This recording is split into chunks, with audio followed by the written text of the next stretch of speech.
The United States is ready to strike Iran as early as this weekend, but Trump is undecided, according to insiders. Folks, if you didn't know that tensions in the Middle East have reached a critical tipping point, well, they have. This morning, as the Pentagon informs President Trump, the United States forces are fully positioned for a potential strike against Iran as early as this weekend. This massive military buildup has been described as the largest air and naval presence in the region since 2003. My birth year! Woo! I cannot wait. It is following months of maximum pressure tactics and the recent deployment of a second carrier strike group led by the USS Gerald R. Ford. Gerald R. Ford. While the military is on the trigger, White House officials emphasized that President Trump remains undecided, weighing on the prospect of massive multi-week campaigns against the possibility of a last-minute diplomatic breakthrough. Fuck, guys. Now, if you're the nervous type, I would love to tell you this. We're not going to institute the draft again. If you are the nervous type holding your boyfriend going, oh, I don't want him to go or anything, it's like, well, just be grateful for the fact that you, if you are of the feminine gender, you will not be drafted, especially due to historical standards and the fact that you are not in the selective service program. And you don't have to register for that at 18. If you don't know about it, ask your boyfriend.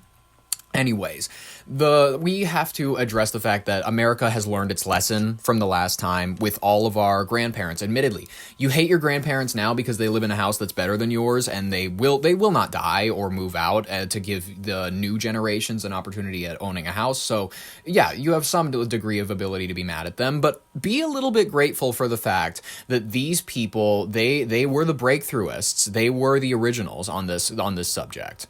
Draft card burners and whatnot, draft dodgers, the card people that they would burn your draft card here and whatnot. That was the OGs. That was the OG hippie generation, and you have to give them some degree of credit for setting the libertine standard. So, be mad at the boomer generation for whatever you want, but give them some credit where credit is due. The current standoff is fueled by the dead-on-arrival ultimatum issued by the administration, demanding that Iran immediately halt all uranium enrichment and dismantle its ballistic missile program. While high-stakes negotiations have been taking place in Geneva, White House Press Secretary Caroline Leavitt noted Wednesday that while diplomacy is the preferred route, quote, there are many reasons and arguments for kinetic action. The president himself has been vocal on social media, warning that if the deal isn't reached, the United States is prepared to issue strategic assets, including a remote base at Diego Garcia, to eradicate potential threats. Oh, man. Inside Iran, the regime has shifted its military doctrine from defensive to offensive, with the IRGC warning that they are prepared to close the Strait of Hormuz, Hormuz. I'm sorry if I pronounce it weird. This geopolitical powder keg is further complicated by the internal unrest in Iran, as the Trump administration has signaled support for the ongoing anti-government protests. As of this broadcast, currently, the Pentagon has begun moving non-essential personnel out of the region in anticipation of potential Iranian retaliation. 9/11 too, I mean, that's kind of the degree of which we're getting. Hey, by the way, Pentagon, if you're actually struck ever, can you actually have a security camera that works this time? I still don't believe that the Pentagon was hit on 9/11 because show me one video. Show me one video of it happening. And I'm not saying that 9/11 2 is coming because that would obviously, we're a satirical show. That was a joke. We're making humor out of this. But obviously whatnot, you should be, I think we should be nervous. We should be, if we're thinking about striking that country, we have to realize that the enemy is already here. We have to realize that open border wise, people have been moving into the country for as long as they have. Russia perfected sleeper agents so that eventually the countries below them and whatnot, people have stolen their assets. You should assume that other countries do have sleeper agents. You should assume that they are embedded within the United States and that they are waiting for an activation one day. I'm sorry, they said Osama bin Laden, if you don't know, he said he was planning something that would dwarf 9/11, and I'm really, really hoping that's not the case here. That who wants that? Nobody. You know what I mean? Currently, we'll be monitoring the president's movements and any official orders that are coming out of the White House. We do only have one more broadcast for this week, so if there is any major alerts, Stay subscribed. I will post any sort of breaking news that we know that we're going to war. So, I'm going to play this clip so that I can take a sip of coffee. Sorry, I don't mean to say it like a loser from New York. Is the U.S. preparing for war with Iran? One of your top DC Daily headlines for February 19th. Is the U.S. on the verge of war with Iran? Could be fun. U.S. military assets have been flooding the Middle East and is preparing to strike Iran as early as this weekend, while Iranian troops have been conducting drills overnight with Russia. American warships, dozens of fighter jets, 2 aircraft carrier strike groups are now positioned in the Middle East after direct talks between the U.S. and Iran stalled on Tuesday. Nice. Iran looking for 2 weeks to flesh out proposals for a diplomatic program, while the U.S. is demanding that Iran give up its nuclear program and stop enriching uranium. Please. The president reportedly not making a final decision on military action yet, but any strike on Iran would likely be launched in coordination with Israel. President Trump's first meeting of his newly created Board of Peace is in D.C. today, with some U.S. allies saying they will not join.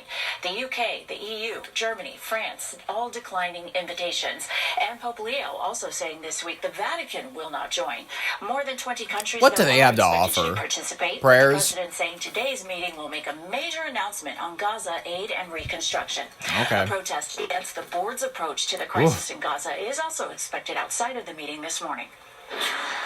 The Trump administration now ordering FEMA to suspend sending aid workers to parts of the country devastated by disaster during the partial government shutdown, now in day 6. Damn. Even though most deployments are paid for through disaster relief funding, which is not impacted by the shutdown.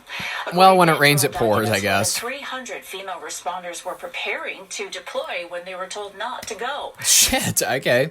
You know, he's like, why make it any easier for them? The U.S. military is preparing to strike Iran as early as this weekend, but President Donald Trump remains undecided on whether to greenlight the attack. There's many reasons and arguments that one could make for a strike against Iran. The potential strikes follow Trump's deployment of the USS Gerald R. Ford aircraft carrier to the Middle East, joining the USS Abraham Lincoln, and relocated U.S. fighter jets. Trump has dodged questions on the matter, while Why don't we give the fighter jets fun names? Why don't we give like the fighter jets like the Falcon, John Wilkes Booth, or something fun. He remains his first option amid ongoing talks for a nuclear deal. Israel may also launch strikes on Iran's missile program pending U.S. approval.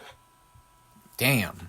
I mean, where does this go from here? Probably not to anything where you're going to be asked to show up to the bus and they're going to pull you to boot camp. I don't think that that's going to be the case anytime soon, thankfully enough. We're not in a Vietnam-style era yet.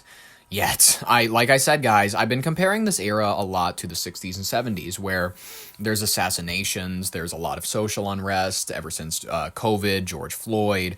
We've had a tough go of it, honestly, guys. There's a lot of social unrest. There's a lot of, the Roe v. Wade situation got people's bloods boiling. People are upset about Ukraine. I don't know why exactly, you know what I mean? It's like, I understand people feel bad about a democracy being taken over by a pseudo dictatorship democracy, democracy dictatorship, because they hold elections in Russia. That's more to say than they do in Ukraine. You know what I mean? They did have elections, but then he canceled them. But he's having them again. So like, hopefully now, I'd say they're about the same degree of dictator. I have no idea. You know what I mean? What do I know? I'm an idiot, and I just love to talk about geopolitical matters. But from what I know on the subject, Zelensky is no more a decent leader of his people or of his land than Putin seems to be. As it seems, his government routinely murders people, has death squads, forcefully conscripts people off the streets into his military forces, and bans Russian languages in certain provinces, bans Russian books. Bans also certain denominations of Christianity.